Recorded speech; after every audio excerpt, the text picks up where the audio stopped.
So it's all to play for still. I think so. Do you want to bet against us?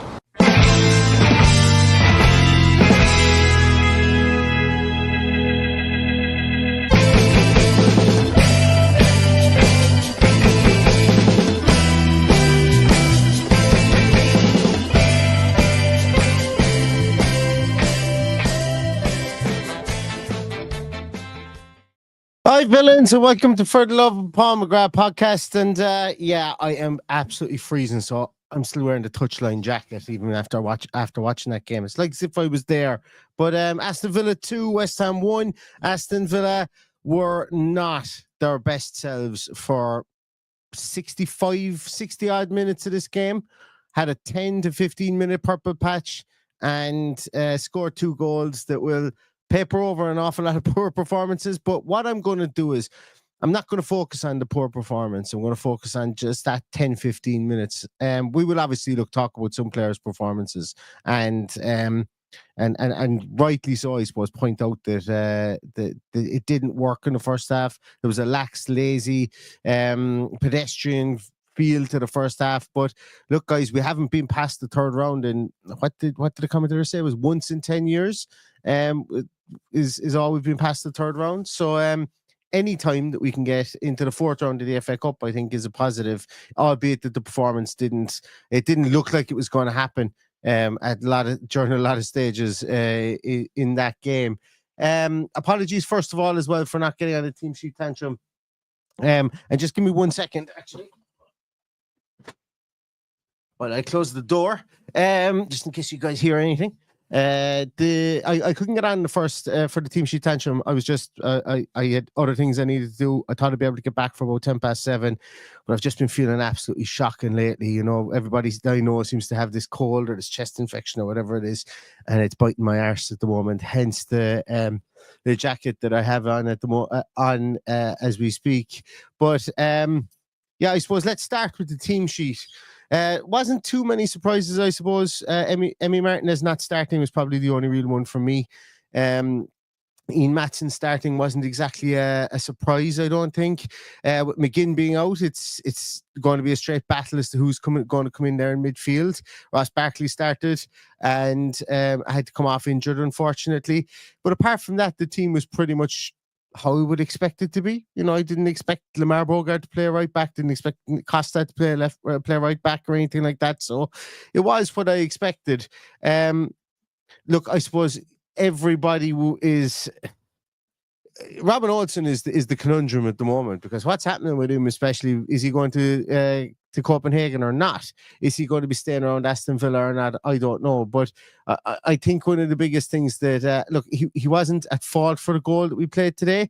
And I don't think that there was anything that he did that was particularly ridiculous. You know, he wasn't, put it this way, none of the first half performance was down to him. Or I won't say none of it, but because I'm sure a lot of people would say, well, if we had Emi Martinez in here, his distribution would be better. And he kicked one out over Matty Cash's head in the first 3 or 4 minutes, which he did, and went out for a throw. But I don't think he was at fault, I suppose, for anything in the first half. So I don't see too much of an issue with the selection that was there, or that was made. What I did have a huge issue with in the first half was Ian Maatsen's defensive positioning. Way too high, way too handsome. A lot of it was, it wasn't that he caused us issues, albeit that he couldn't get back for Crescencio Somerville for the goal that they scored. But it was just naivety, and it was annoying. It's kind of frustrating to watch. We've seen Unai Emery on the touchline go absolutely nuts with Matty Cash when he first came in over stuff like this. And I was beginning to kind of get really annoyed at Maatsen in the first half. And then come the second half, his defensive positioning was at least 3 to 5 to even 8 or 10 yards, I would say, further back at times. And it suited him an awful lot better. He knows he has the pace to get up the field. And it suited our defensive structure an awful lot better in the second half for him to stay backwards, back a small bit. We missed a massive spark today. We didn't have a spark in the first half. We didn't have a spark until we got that goal. And that goal was kind of the only way we could score was the only way we would score would be a squirty one that would just kind of go in off somebody. And Maatsen has a great shot, first of all, and it gets parried out by Fabianski, and then I don't know, was it from that Amadou Onana has an absolutely woeful wayward shot. West Ham should feel really aggrieved about that, because it wasn't a corner. It doesn't come off anybody. It was just a really poor shot, and the referee gives a corner for it. And from that corner, the ball goes to the back post, gets headed back, if I'm not mistaken. Then a shot comes in. Was it from Matson as well, that shot? I think it was. Fabianski parries it, and Amadou Onana is in there and just squirts it in. And we're 1-1 in a game we didn't deserve to be 1-1 in. We probably started to play a small bit better in the 5 minutes prior to scoring the first goal, but on the balance of play, we were nowhere near it. And then after that, the tails were up. The crowd got going. I thought the crowd really got into it after we scored. There was a lull period for the crowd, and I don't blame them, because we weren't playing very well. But afterwards, the crowd really got into it. And then, we get that second goal hot in the heels from it. So we scored the first goal in the 71st minute, second goal in the 76th minute. And then after that, we looked a small bit more comfortable until injury time. We could have scored a third goal. Jacob Ramsey absolutely barrels one off the crossbar. A wicked shot. As shots that come off the crossbar go, that is one of the best I've seen in a while. And until we got into that injury time phase, then we started to misplace passes in our defensive third. There was a bit of hairy moments there. Robin Olsen misplaces a pass. Aaron Cresswell has a ball down the left-hand side. He goes to put his foot through it. Kostin Jelkovic, I thought, when he came on, was really good. I thought Cash was fine in this game. I see a couple of comments on Cash here again. I just don't know what he did in this game to warrant an awful lot of criticism. But Costa comes on. I think he plays really well as well. He gets that block in.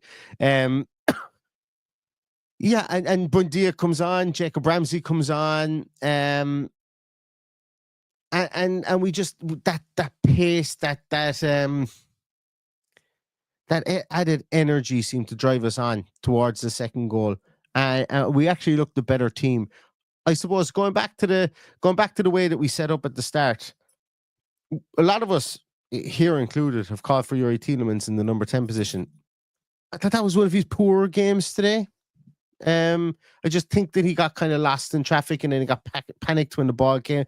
When he got on the ball, specifically higher up, he had a couple of good shots in the second half. In the first half, passing was wayward. Jesus, that one that he passed out over the end line when Bailey was only 5 feet away from him was like, it was really on Youri Tielemans. I'm not having a crack off him or anything. I'm just pointing out that potentially, playing him back in that 6-8 position suited him better when he was moved back there, because he was moved back there in the 72nd minute when Boubacar Kamara goes off.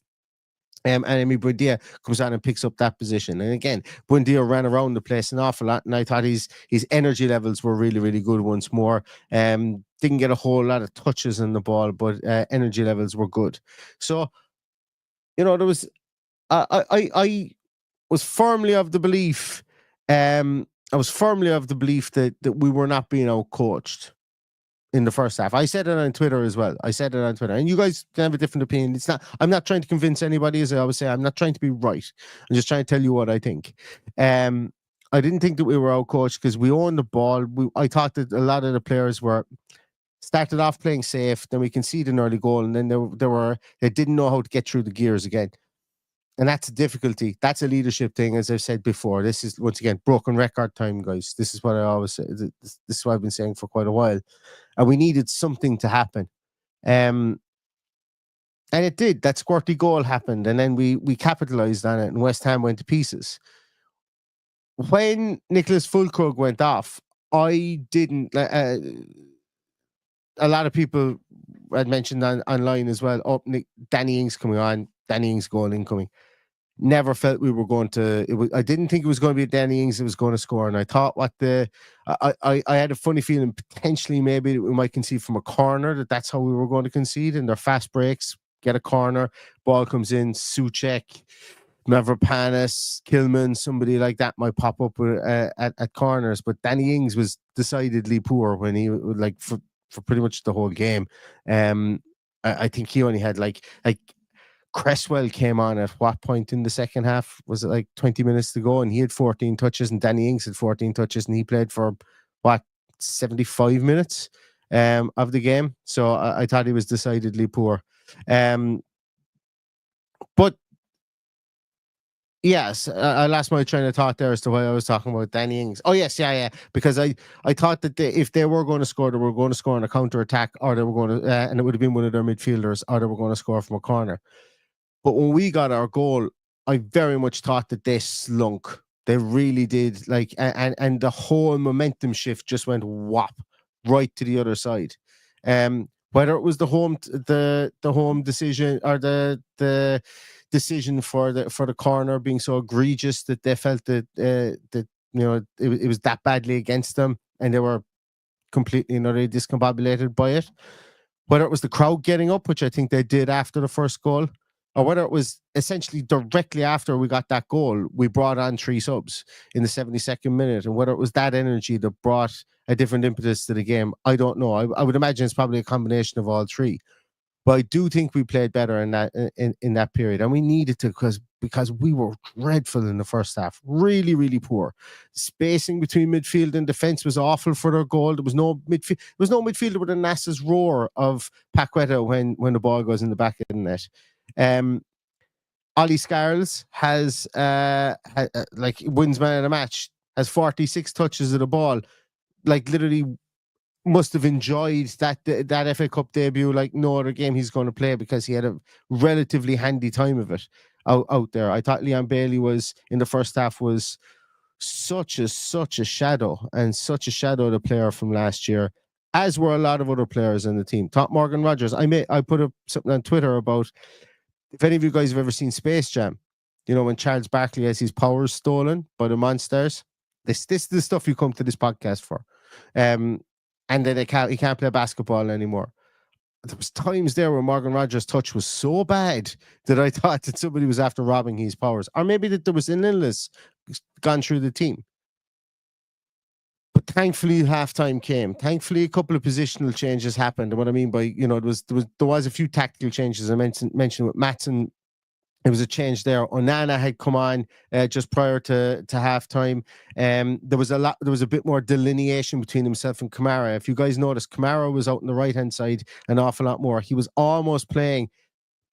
He was on that right hand side, pushed over to that right hand side even more so than he normally is, to be, if needed, that third right centre back. Now I know he was pretty far forward, but he was there if needed to drop back. He was there, and Matty Cash was allowed to go further forward as well. And I thought he was a better attacking outlet in that right hand side than he was in the first half, because there was a nothingness to our game in the first half.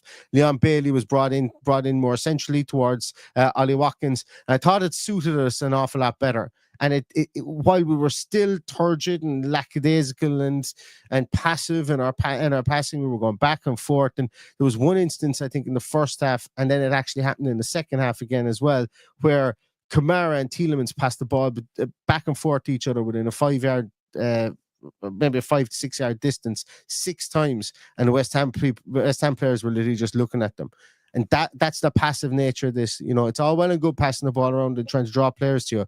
But if the other team's players just hold their ground, you need to turn around. You need to do something different. And going backwards to your centre halves isn't it? Because when we were going backwards to our centre halves, specifically to Tyrone Mings was trying to go over their defence, which wasn't happening because they went into a low block of 6 and sometimes 7. And when the ball went to Konsa was taking extra touches trying to draw out Danny Ings. But Danny Ings was happy enough to pretty much sit 10 yards off Konsa, and there was nobody committing themselves forward. So all this contributed to Tielemans not having his best game, because he was so far forward that usually what happens there is Konsa gives the ball into Tielemans into midfield in that 6th position. Tielemans gets turned and plays that ball forward, and we've got a John McGinn zipping around there somewhere, creating issues, creating space, creating passing lanes, drawing players out of position, and at times getting on the ball himself. So setup wise, tactical wise, Tielemans in the 10, the way that West Ham played, it didn't suit us. But all that started to change after we got our goal, because we were really poor before that. And after we got our goal, we did something that Villa don't usually do, and we kind of I won't say that we got our tails up or we put our foot in the jugular, but we did hammer home our advantage. We hammered home that, right, lads, we've gotten really lucky here, because we would have known. The players on the field there would have definitely known that it wasn't a corner. 100% knew it wasn't a corner. Had to have, and they would have gone, we've had a stroke of good fortune here. We need to capitalize on this, because they also would have known that they were playing poorly. There was some booze at halftime. I wouldn't have done it myself, but I'm not here to judge anyone who did. So I think there's an awful lot went into this. I think there was, and going back as well to the point I made here, made about Unai Emery not being outcoached. I don't think he was outcoached. I think the players were devoid of ideas. I don't think that in-game situations like that all comes from the sideline. I think at halftime there was a change in formation. There was a slight change in formation. There was certainly delineation of roles within the two fullbacks specifically, and within midfield between Onana and Kamara.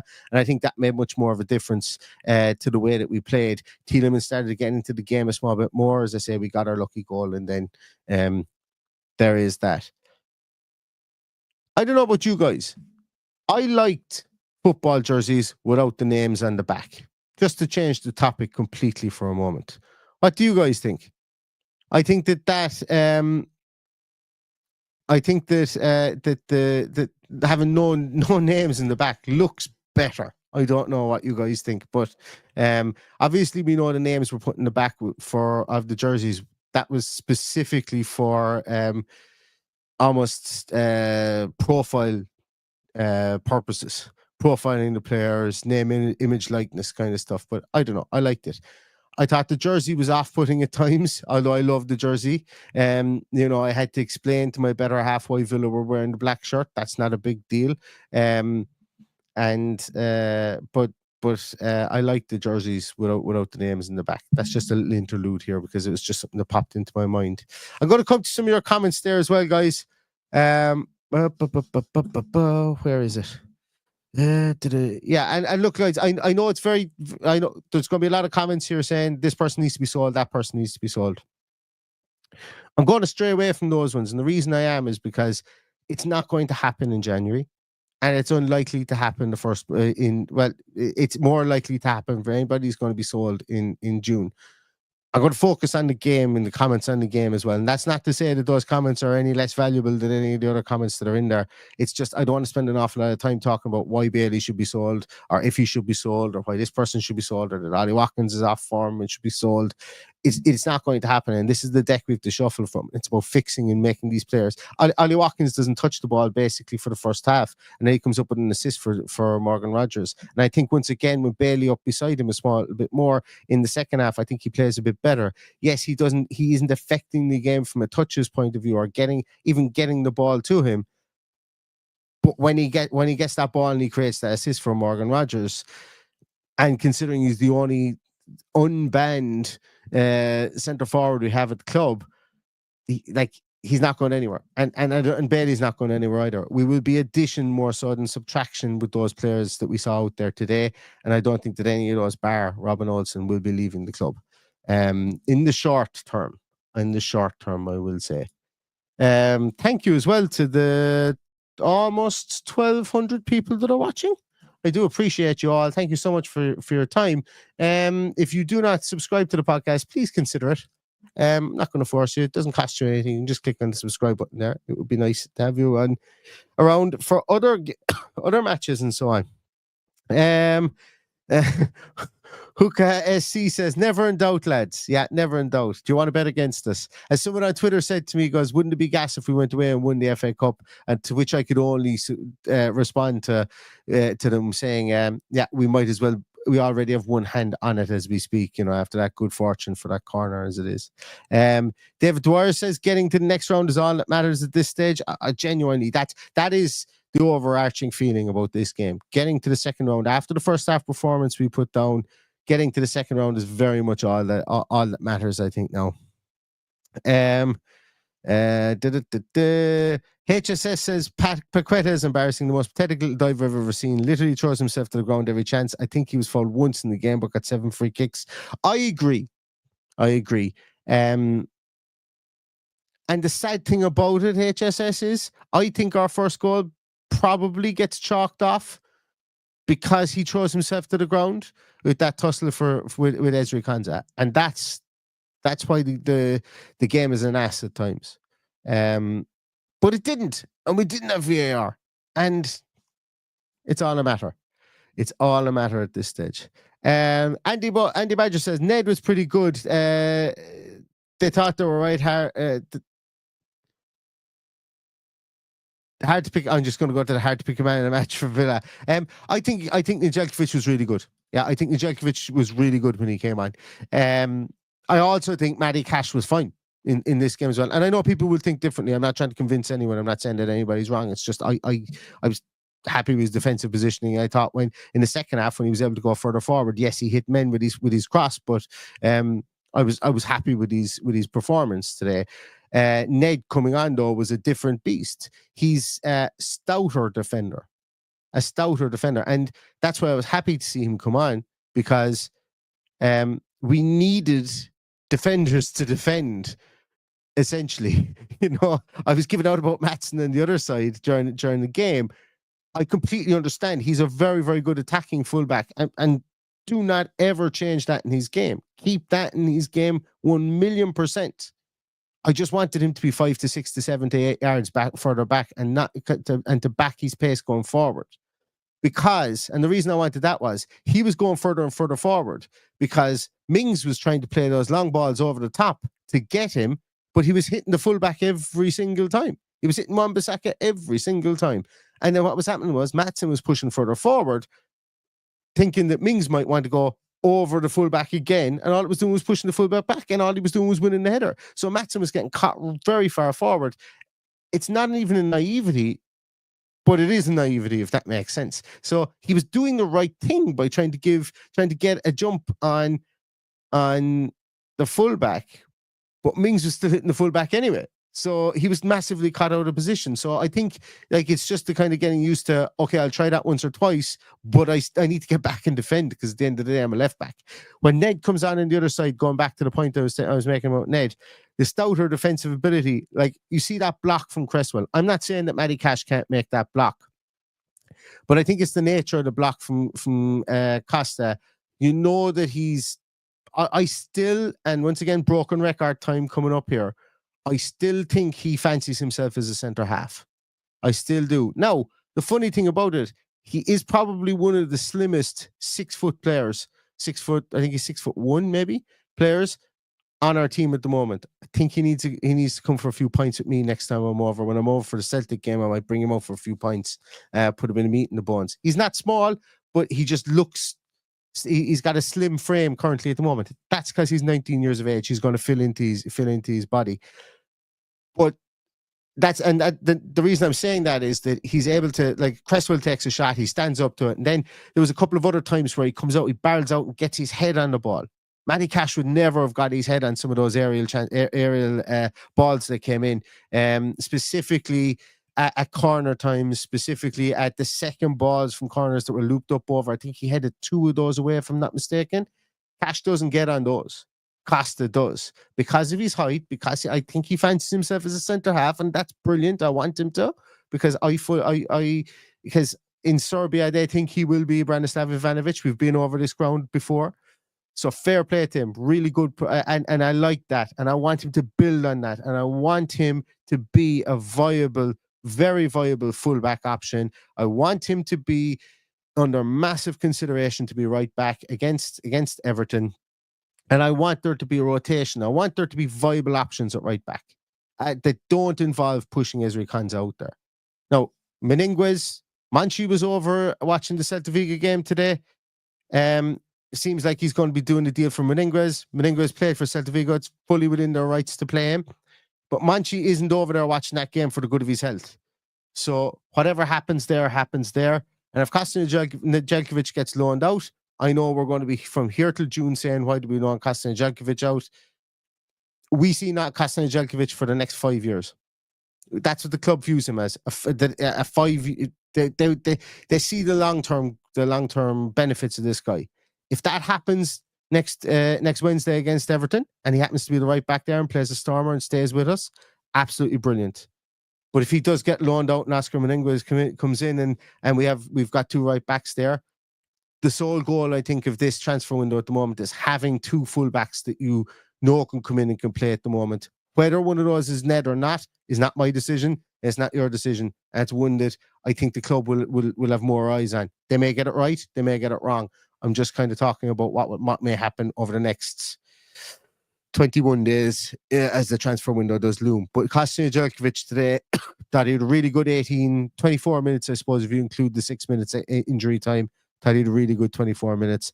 Very, very promising. Love to see it. Pace, power, aerial ability. Got that block in. Very massive kudos to the guy. Enjoyed his performance for sure. Where else are we there? I'm just going to scroll down here. Yeah, Mike Cage says about Munchie watching with Ingres. Gareth McDonough says Maatsen is told to be that high. I think he's told to be that high, but I don't think he was told to be that high. As I said there a moment ago, you could see him edging forward. Yes, he is told to be high. Obviously, I don't dispute that because that's something we've seen in this system for sure. But he kept on going higher and higher and higher. And I don't blame him for the goal, obviously, for Somerville's goal. Or not for Somerville's goal, for Paqueta's goal, for the Somerville run. But as he started to inch further forward, and there was other instances there as well whereby just defensively he wasn't switched on in that first half. I think it was 3 instances I counted in the first 19 minutes. I wrote them down, but I left my page inside in the house. Schoolboy error for me. But very happy with his performance overall. Don't let that cloud it about Maatsen. Very happy with his performance. He's attacking. I never want him to change from being that attacking fullback because it will be such a weapon as he gets used to this system and as other players get used to playing with him. I think that's important to say as well. Other players get used to playing with him. So if you're used to Luca Dean being that stand and deliver type of fullback, it takes getting used to have to play with somebody who's more nippy and wants to get in around and utilize their pace. That's not a knock or a negative in either of the two players. But remember, there's a chemistry side of things when you're bringing players in as well. And that's all going to come in time as well. That's all coming in time as well. And Kevin Newey is right. Maatsen's problem was Mings having 300 touches. I think it was more so Mings not. I think I mentioned it there as well earlier on. I think a lot of the problems with our passing in the first half was Barkley going off injured, albeit when did he go off injured? He went off injured in the 23rd minute. We still weren't very good at it before that, but it certainly didn't help the fact that we had no distributor in midfield and we had to try and go over the fullbacks to our wing, to our fullbacks, and that didn't work. We had very few options in midfield, and specifically after they score after 9 minutes and they pull everybody back into like almost like a 6-5 formation or 6-4 formation. That low block got very, very low at times, and we had nowhere to go. So Mings did take a lot of touches on the ball, but I don't know where he could have gone with the ball in the middle of midfield, and that's an issue with not having Tielemans there more so than Barkley not playing well before he went off. Once again, just what I saw. I'd want to watch it back to be 100% sure on that. Paul Welford is a feeling we're going to win the FA Cup. As I said, we've one hand on it already as far as I'm concerned, Paul. Book your tickets for Wembley. I've the hotel room booked anyway. I have the hotel room booked. Daniel Delaney. Are we looking at a new level of genius from Unai? Conserved energy, played shit walking football for the first 70 minutes and then sprung into life in the last 20. I did put up a GIF or a GIF or whatever it's called on Twitter saying that we were playing possum in the first half, but I don't even think that Unai Emery is that confident in his ability to conserve for 70 minutes and then spring 20 minutes. But if he is, fair play to him because that takes some engineering, I'll tell you that much. Where are we? Where are we? John Steele says he thinks Buendia deserves a start against Everton. I would start Buendia in the 10 position and bring Tielemans back into the 6 position if Ross I would do that. You'll have an unhappy Amadou Onana because I think he had a very good second half. But I would do that. I would do that for the energy. The energy levels we miss with John McGinn are untold. And Buendia brings you those energy levels. He's not going to bring you the brave arse turning abilities, but I would seriously consider that against Everton on Wednesday, for sure. Tom says he loved Buendia and Ramsey. Yeah, absolutely. I love them. Thought they were great energy subs to bring on. They did exactly what they were supposed to do when they came on. Exactly what they were supposed to do. And so did Costa. Absolutely. Did I use the phrase "ass's roar" in this one? I did about the midfielders not being anywhere near Paqueta. It's a colloquial phrase that I probably use it about 6 times a day as well. So I don't know why. It's just a Limerick thing. I think it's just a Limerick thing. Sorry, was Barkley's issue a hamstring? I thought it looked like he was holding his ankle/shin. I know Fulkrug looks like he's going to be out for a while. I've done one of those, the hammer like that before. That ain't good. That ain't good. So best of luck to him getting back. But it did not look good at all. Yes, Glenn Victor Lundstrom says David Bradley with the 150 video. Really, really good 150 video. I love that. Yeah, I love the poem in that as well. Yeah, if you haven't seen it, go on the Villa Twitter. Dig it out and go look at it because I really enjoyed that as well. Dixon is an Arsenal prick, says Kevin Genius. Ad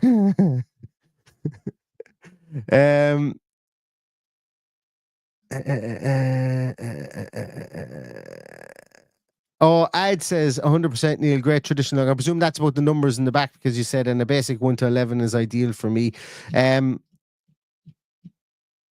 Do we have all the numbers 1 to 11, even in our squad? Are all the 1 to 11 numbers taken in our squad? Well, we couldn't have done. Yeah, sorry, they are, but I mean, like, well, we couldn't have done it today because John Duran and what's that guy that captains us from Scotland, John McGinn, were both unavailable, so we couldn't have done that. Z asks, do I fancy having Liverpool away or United away the next round? Do you know what? We'll play Liverpool United mixed 11. But of that answer, I'd take United away at the minute. But I'm hoping that we get Tamworth away in the next round. Tamworth go do the business on Sunday morning against Ange's Spurs, and then Tamworth Villa away. Why not? Why not? Where else are we? Yeah,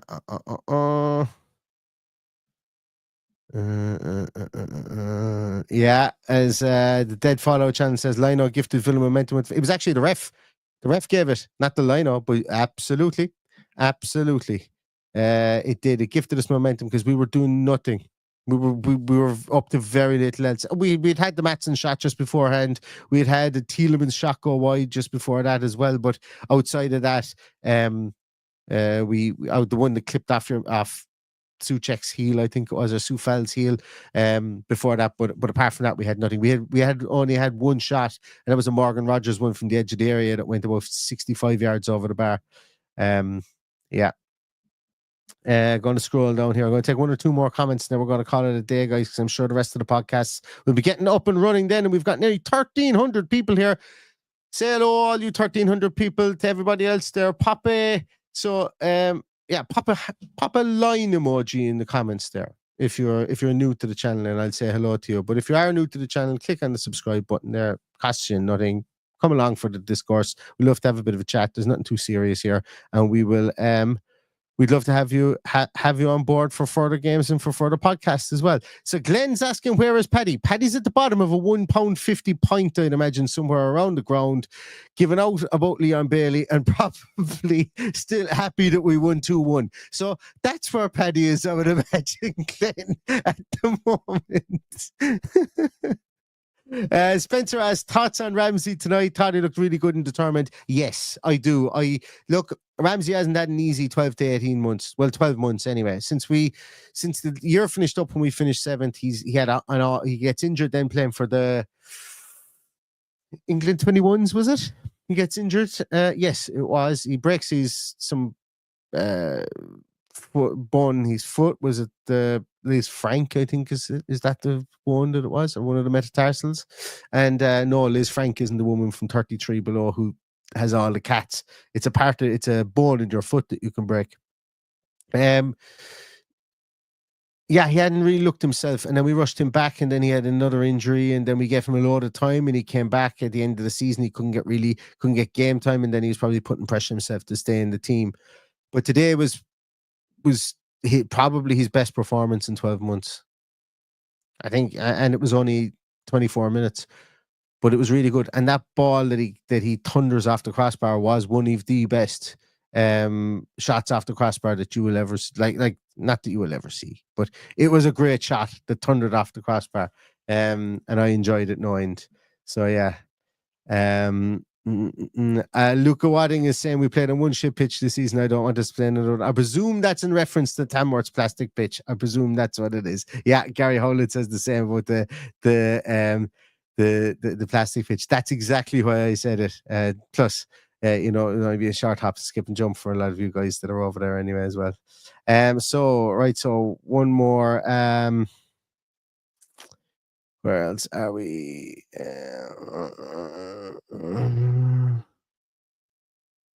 Where else are we? Yeah. Listen, guys, I think as Jason O'Brien, we're going to leave it on that saying we might as well try and win the FA Cup. Well, as I said before, we've one hand on it at the moment, Jason, and I hope we go as far as we possibly can. We'll all be tuned in for the fourth round draw. That's something that's a novelty for Aston Villa over the last 10 years. We've only been able to do it once over the last 10 years. I think they said on the commentary today. So there is that. Or sorry, once since we got to the final under Tim Sherwood. Which was 10 years ago, 2015, if I'm not mistaken. So there is that. So we will be in the hat for the fourth round. And look, we'll take every round as it comes. And if we end up winning it, I suppose we'd be delighted. I suppose we'd only be delighted if we go in and win it. But that's going to do it. I'm going to end the stream on that, guys. Thanks so much to everybody for joining. It's really perked up my illness at the moment. So I'm going to go back in, get myself a hot water bottle, and just, I suppose, bask in the glory of being in the fourth round. Thank you so much to the 1,300 people who are here watching this. I really appreciate you. Please like, subscribe, follow us wherever you can. We'd love to have you back for more conversation, and we'd love to have you back for more Aston Villa wins as and when they come. Obviously, anything that happens in the transfer window, you will hear from me, because that is my bread and butter. But thanks a million for jumping on today. I really appreciate it. And we'll see you really, really soon. Stay safe, everybody. Stay healthy. And all that's left to say is Villa in the fourth round and up the